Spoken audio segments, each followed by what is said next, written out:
naging si God yung nag-credit? Bakit si God yung pinagtitinkyuhan? Eh, ikaw naman nagtrabaho nun eh. Ikaw nagpakahirap doon.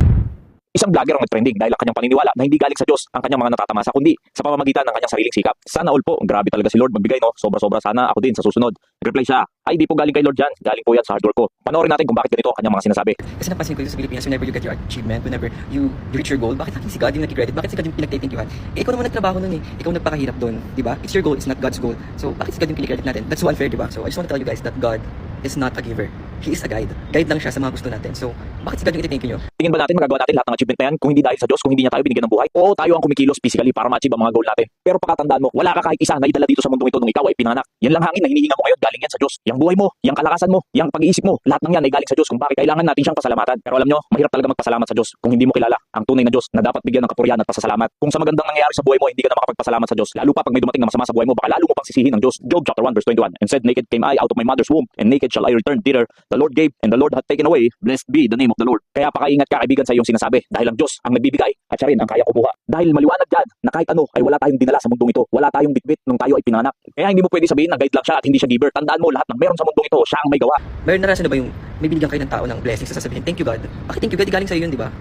Weird. Bakit thank you God? Galing sa iyo? Teka, yung mga galing sa iyo na sinasabi mo, kanino ba muna nang galing lahat ng yun? Hindi ba't galing naman sa Diyos lahat ng bagay? At lahat ng meron sa mundong ito ay galing sa Diyos. Marunong lang kami magbigay ng papuri at pasasalamat sa Diyos na may likha sa ating lahat at kasama ka na doon. Pero bakit pinapakalma nyo yung religion ko? Because I told you guys that I was born sa Thailand and iba yung religion ko, which is, ang sinasamba namin doon na God is elephant. So you don't care if elephant yung God namin. Because I don't care kung fiction yung God nyo na never yung nahawakan, never yung nakita.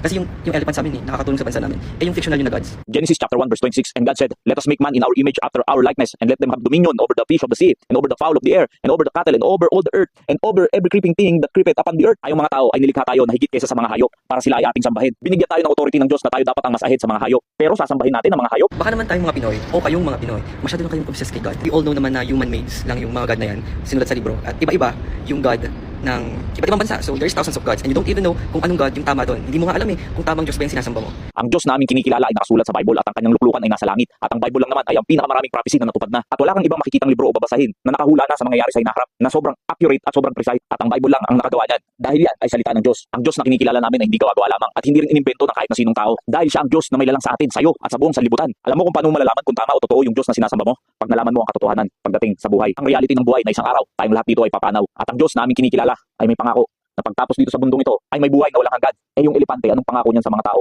Makakapagbigay kaya yan ng buhay na walang hanggan pagkatapos natin sa mundong ito? Pero actually Christians lang naman yung may impyerno. Siyempre sila itong sikat. Matatakot ka mapupunta ka ng hell. So what if maling God yung sinasamba mo? Mapupunta ka ba sa impyerno? Kung sa tingin mo sa Kristiyano lang ang may hell at sa paniniwala nyo ay wala, nagkakamali ka. Dahil ang tao, pag walang Kristong tinanggap sa puso, sigurado sa impyerno mapupunta kahit na ano pa ang kalagayan mo sa buhay at kahit na ano pa ang iyong pinaniniwalaan. Sometimes it's better to be agnostic or huwag naman atheist. Agnostic, at least you don't have God or you don't have religion. You just faithful na there's someone, there's a creator, there's no name. The fool hath said in his heart, there is no God, they are corrupt, they have done abominable works, there is none that do it good. Yan ang nangyayari sa katigasan na sa pride ng puso ng tao. Maniniwala na lang siya na walang Diyos at hindi niya kayang magpasalamat sa Diyos na lumalang sa atin, nagbigay sa atin ng lakas, nagbigay sa atin ng buhay, nagbigay ng lahat ng meron tayo. Oo, marami talagang Diyos-Diyosan, pero may nag-iisang Diyos na totoo at tapat, ang Diyos ni Abraham, ang Diyos ni Isaac, at ang Diyos ni Jacob.